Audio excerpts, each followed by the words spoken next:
অংশ নিচ্ছেন জামায়াতের আমির ডাক্তার শফিকুর রহমান। দিনের প্রথম জনসভায় যোগ দেবেন যাত্রাবাড়ির কাজলা ব্রিজ এলাকায়। সেখানে আছে সহকর্মী আজহার লিমন, সরাসরি যুক্ত হচ্ছি তার সঙ্গে। লিমন, জানাবেন যে জামায়াত ইসলামীর আমির কখন যোগ দেবেন? সমাবেশে নেতা কর্মী সমর্থকরা কি আসতে শুরু করেছে?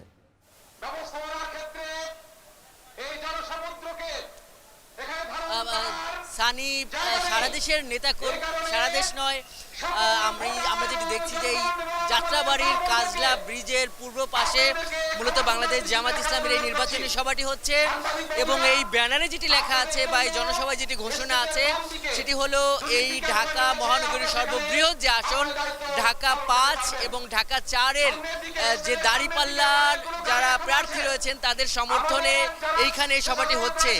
বেলা 11টায় এই সভাটি শুরু হবার কথা এবং বাংলাদেশ জামাত ইসলামীর যিনি আমির ডাক্তার শফিকুর রহমানের এখানে যোগ দেবার কথা, কিন্তু আমরা দেখছি যে এখন উনি আসেননি।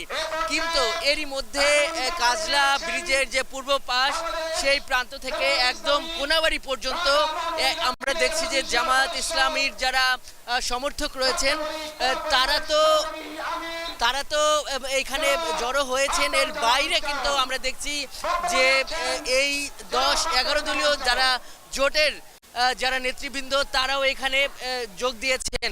আমরা দেখছি যে একটি মঞ্চ তৈরি করা হয়েছে একদম কাজলা ব্রিজের পূর্ব পাশে এই জায়গাটিতে এবং এইখানে এই ঢাকা মহানগরী দক্ষিণের এনসিপি, খেলাফত মজলিস এবং যে সমস্ত জোটের সঙ্গে জামাতের যে সমস্ত দলের সঙ্গে জামাতের জোট হয়েছে তাদের নেতারাও কিন্তু এইখানে কিন্তু অংশ নিয়েছেন, তারা কিন্তু মঞ্চে আছেন।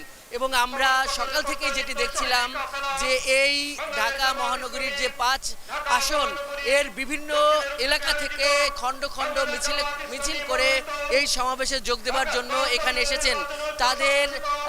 তারা কিন্তু দাঁড়িপাল্লার পক্ষে স্লোগান দিয়েছে এবং তাদের যে কপালে তারা কি সেটিতে কিন্তু বাংলাদেশের এবং দাঁড়িপাল্লার যে পট্টি তারা সেটি বেঁধে নিয়েছেন, তাদের হাতে বাংলাদেশের পতাকাও আছে।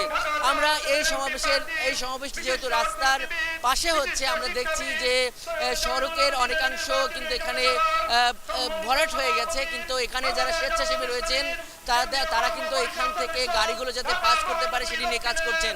এবং একই সঙ্গে সড়কের অপর পাশে আমরা দেখছি যে এইখানে নারীরা যারা রয়েছেন সেই নারীরা এই সড়কের অপর পাশে তাদের জন্য বসার জায়গা করা হয়েছে।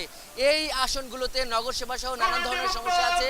জামাতের যারা এখানকার নেতৃবৃন্দরা এখন বক্তব্য করছেন তারা এই সমস্যাগুলো সমাধানের প্রতিশ্রুতি দিচ্ছেন। তো সানি, এই ছিল এই কাজলা এলাকা থেকে জামাতের সমাবেশের আমার কাছে থাকা সবশেষ। ঢাকা মহানগর দক্ষিণে নির্বাচনী প্রচারণা অংশ নেবেন জামায়াত